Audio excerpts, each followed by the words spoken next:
Salut à tous, j'espère que vous allez bien. Aujourd'hui, petite vidéo débrief sur l'event de Nvidia.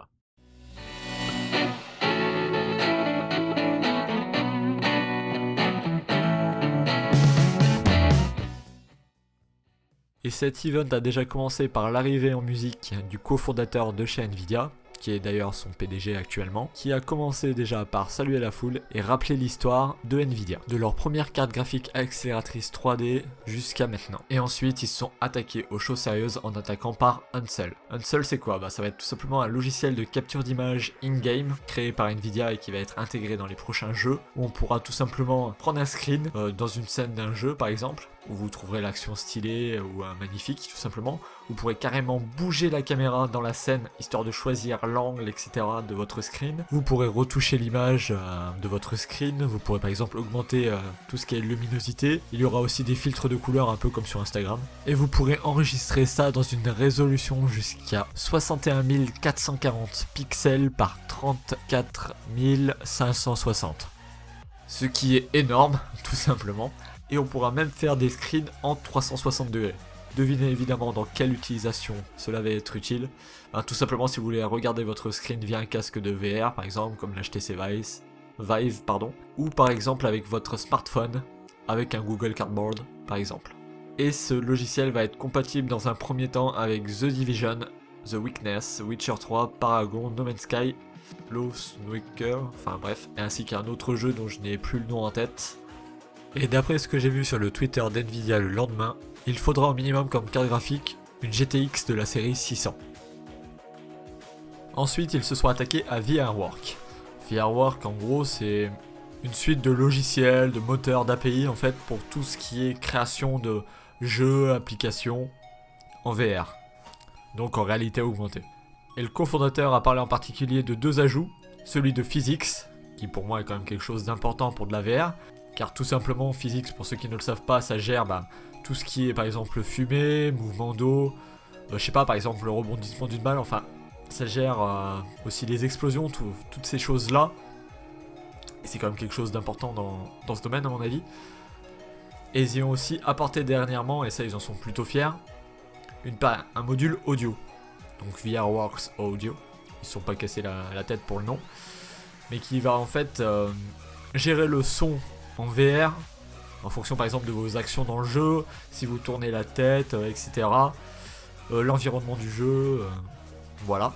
C'est résumé très grossièrement, je vous l'avoue, hein. Bon, pour ceux qui ont suivi l'event, vous le comprendrez. Mais j'avais pas envie de m'attarder trop longtemps sur cette partie, donc j'ai fait au plus court dans les grandes lignes. D'ailleurs, dernière petite note sur VRWorks Audio, ils en sont plutôt fiers car tout simplement c'est le premier module de ce type. Et je vais donc terminer cette partie en finissant tout simplement sur la démo présentée lors de l'event.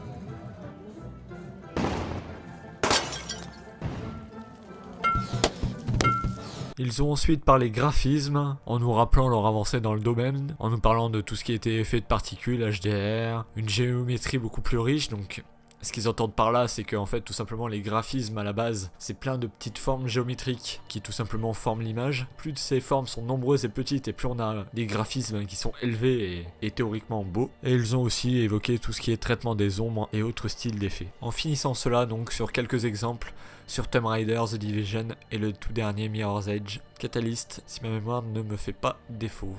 Et vu que je vous passe ce passage justement en arrière-plan depuis tout à l'heure, vous pouvez clairement voir que justement tous ces effets sont réellement magnifiques. Vers 3h30, 3h40, on commence à parler de choses sérieuses tout simplement car ils évoquent entre guillemets la 1080, ils ne la présentent pas, c'était juste histoire d'embrayer directement sur son architecture pour histoire d'en parler. Et là, toutes les fuites et les leaks nous avaient entre guillemets déjà tout indiqué, car Pascal est bel et bien gravée en 16 nanomètres, elle possède de la GDDR5X, du moins pour la 1080, avec une bande passante de 10 GHz, ce qui est énorme. Alors il est clair que c'est pas au niveau de la HBM, mais c'est quand même pas mal pour de la GDDR5. D'ailleurs ces puces proviennent de chez Micron. Au niveau de la consommation, on est extrêmement bas. On est aux alentours des 180 watts d'après un graphique qu'ils nous ont montré par la suite. Et celle-ci est indiquée comme étant très stable, d'après donc Jen Yang-young, enfin le cofondateur. Car peu importe les actions dans le jeu, selon lui, la consommation de la carte ne bougera pas. Et une fois ces indications sur l'architecture en elle-même indiquées, ils ont enfin, entre guillemets, annoncé les performances de la carte. Et là, une grosse surprise pour nous, clairement. Parce qu'on va pas se le cacher, la 1080 est un monstre. Au vu du prix qui a été annoncé à la fin de l'event, la 1080 est annoncée comme étant plus performante qu'un SLI de 980. Donc c'est plutôt pas mal, on va pas se le cacher. Et plus puissante qu'une Titan X.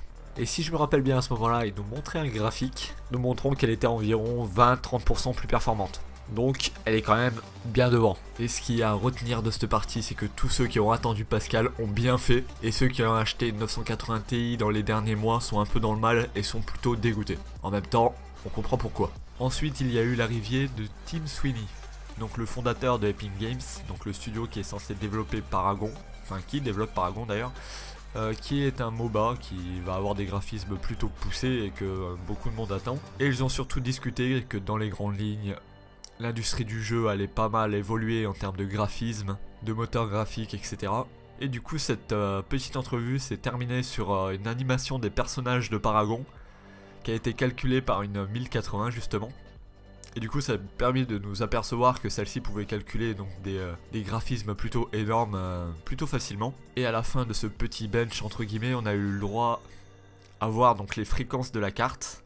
Alors c'était les fréquences en overclock, et celle-ci était à plus de 2,1 GHz. Ce qui en termes de fréquence est énorme pour un GPU. Il me semble d'ailleurs qu'avec Maxwell il était impossible de monter à cette fréquence même sous LN2. Le tout à 67 degrés sous le refroidissement stock, au calme, clairement. Et du coup, je vais vous passer le bench tout simplement, histoire que vous compreniez les graphismes de celui-ci et que vous voyez les résultats indiqués à la fin par vous-même.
Guys, ridiculous. The GPU is running air-cooled. Air-cooled. The GPU is running at 2.1 gigahertz. That is the fastest clocks of a GPU that has ever been achieved. Water-cooled or air-cooled or water-cooled. I think the only faster is a Maxwell GPU immersed in liquid nitrogen. And only barely. And only barely. Ensuite, ils nous ont parlé de multi-projection simultanée, donc une de leurs dernières innovations.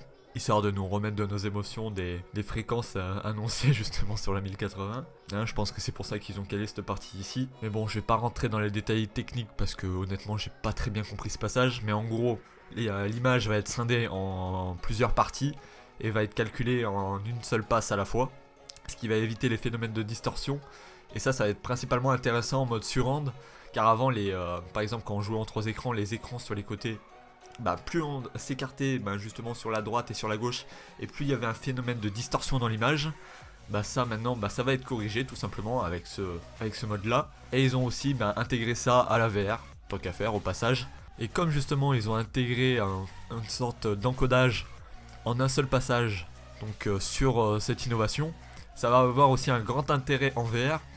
Car tout simplement, au mieux de faire calculer à la carte graphique l'œil gauche puis l'œil droit, elle va calculer tout simplement les deux en même temps. Ce qui fait qu'on va gagner en fluidité et en rapidité, tout simplement. Et en nombre de FPS au passage. Et justement, ils nous ont montré un petit bench où tout simplement les perfs en VR passent de 66 FPS à 96. Donc preuve que l'architecture Pascal est bien optimisée pour tout ce qui est VR, parce que je pense que ces benches ont été réalisées avec l'une d'entre elles, et avec cette technologie d'activer, ça augmente encore plus les performances. Mais bon, histoire de sortir de cette période entre guillemets pas très intéressante pour ceux qui n'aiment pas la technique, ils ont terminé ceci donc sur une comparaison en termes de performance par rapport à l'architecture Maxwell. Et là, ça confirme ce que je disais, Pascal est réellement optimisée pour la VR, car elle peut être jusqu'à 2 fois plus puissante qu'une Titan X en VR, je précise bien, et jusqu'à 3 fois plus puissante qu'une 980. Après, si on regarde le graphisme, on n'y est pas tout à fait, mais on va pas chipoter. D'où le fait que certaines personnes ont cru que la 1080 allait être plus puissante que 2 Titan X. C'est le cas, mais seulement en VR. Chose que je trouve tout de même bizarre, parce que selon moi quand même la VR, à mon avis, consomme plus qu'une utilisation classique sur écran. Mais bon, pourquoi pas. Quoi qu'il en soit, cette carte graphique est tout de même monstrueuse. Et enfin, on arrive vers la fin. Honnêtement, à ce moment-là, j'en pouvais plus parce que car pour nous, il était 4h du mat, même plus. Et il commençait à se faire tard et je travaillais le lendemain. Mais on a eu enfin, pour terminer, l'annonce des nouvelles GTX. Et du coup, tout simplement, je vous laisse en compagnie de la petite vidéo thriller qu'ils ont passée au début.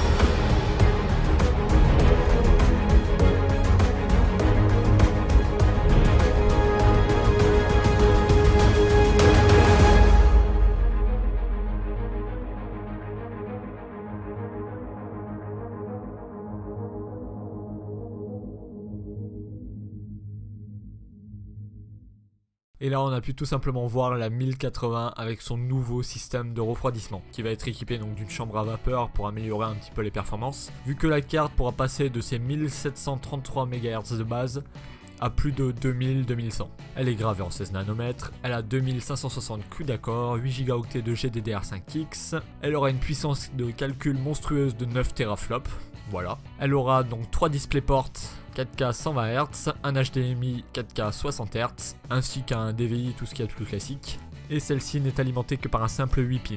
Les versions custom coûteront dans les alentours des $600 et les versions de base Nvidia coûtera dans les alentours des $700. Et celle-ci sera certainement ma prochaine carte graphique et elle va sortir le 27 mai. Et si je devais résumer cette carte en 3 mots selon moi, c'est tout simplement performance, prix monstrueux. Ensuite, on a terminé ça sur quelques infos de la 1070 qui aura donc 6,5 teraflops de puissance de calcul, 8 Go de GDDR5 classique. Elle sera vendue entre $380 et 450 donc pour la version Nvidia et apparemment elle va sortir donc le 10 juin. Et on a eu le droit à un petit mot sur la puissance de cette carte de la part donc du PDG de chez Nvidia, enfin le cofondateur aussi, donc celui qui nous a présenté les nouveautés tout au long de la soirée. Apparemment elle serait aussi puissante qu'une Titan X. Après, est-ce que c'est les performances en VR ou en utilisation classique? Ça, on n'en sait rien. Mais à mon avis, ça doit être l'utilisation en VR, car la 1080 est beaucoup plus puissante en VR qu'en utilisation classique. Bon, j'espère que cette vidéo vous aura plu, car je me suis dit, quitte à regarder l'événement en direct à 3h du mat, pourquoi pas vous en faire un compte rendu, tout simplement. N'hésitez pas à liker ou à disliker, personnellement ce qui m'intéresse c'est vos interréactions juste en dessous. Et surtout n'hésitez pas à vous abonner à ma chaîne si celle-ci vous intéresse. Et je vous dis à bientôt pour une nouvelle vidéo. Et disons X99 et Pascal coming soon.